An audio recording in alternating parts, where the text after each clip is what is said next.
Let's get to the Lakers equation because you spend how many hours a day on radio talking about the Lakers? I mean, we have a 4-hour show, so I'd say like 3 hours and 50 minutes. Right. I don't know how much is going to be devoted to this today, but Jeannie Buss tweeted this photo of her and Magic enjoying a nice, relaxing meal in L.A. She put the little breaking news logo on the right side, so Jeannie having a sense of humor. It's their first appearance publicly together since Magic resigned as Lakers president.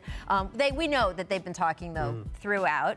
Lakers obviously still looking for a new coach, and Ramona Shelburne and Adrian Wojnarowski reporting today that the Lakers are proceeding toward offering Tyronn Lue the job in the coming days. They have no plans to introduce new candidates into the process, according to league sources, which is why I said that Tyronn Lue should do, what's the Hulu commercial? Get that money, right? Yeah, for sure. You got him over a barrel, Ty, go for it. I have to say, by the way, shout out Tyronn Lue, it's his birthday today, 42nd birthday. And he's in Vegas. And he's in Las Vegas for the fight, so there you go. They did say that this was always going to be, this was the reporting from Ramona and Woj, he was always going to be their candidate, but their timetable was sped up maybe or changed by the Monty Williams hiring as well. So do you think, Mac, that LeBron and Ty, if this goes as we all expect, can recapture the Magic here in LA? Oh, they got to get talent. They got to get talent in there. And we got to see, you know, what free agents they able to lure in and play alongside LeBron James. He's coming into his 17th year. If they don't get those guys, then no, that magic will not occur next season at all. I don't care how great of shape LeBron James come in, how great he comes back. It just won't happen if he don't land, you know, any of those elite free agents. I agree. I think they need help, certainly. But I think this helps a little bit because, yes, LeBron James wanted to come to L.A. and wanted to be a Laker. But I think part of that was he trusted in Magic Johnson, too, and that Magic Johnson would be there. Someone who could be an ally for him, someone who understands what it's like to be the greatest player in the world, who understands what it's like to be an entrepreneur, a social activist, all that stuff, right? That guy's no longer there. Who in the room is somebody you know LeBron trusts? Like, I don't know if he trusts Rob Pelinka or what his relationship like is with Jeannie Buss. So you bring in an ally. You bring in someone he's comfortable with. He's your best player. You've got him under contract for the minimum of the next 2 seasons, maybe 3. This is a no-brainer. You got to bring in Tyronn Lue. And we talked on the show, I mentioned it earlier, Ty is a better X and O guy than I think a lot of people give him credit for. Absolutely. And that happens with former players who become coaches. People just don't realize, oh, it's the relationships. He's a player's coach.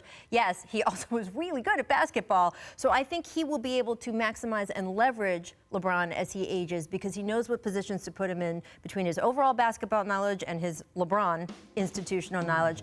I agree with you guys on the personnel, but I think, yes, of course, if they could land some big top-tier free agent to go next to LeBron, you could get some sort of repeat, not of the LeBron and Kyrie show per se, because I don't think Kyrie's coming here, but someone like that. But he sang Fetty Wap to him on Instagram, Rachel. To really rekindle the magic in LA, you would need a great, great player next to LeBron. But honestly, I think Laker fans should just be hoping for a better supporting group around LeBron because so many of the decisions that were made last July were so puzzling and you just need them to do better. I would start investigating a Bradley Beal trade. There are other guys. We're talking about that on this show for quite some time. Right. There are other guys you can get who aren't in that, that graphic we always put up with the big names at the top.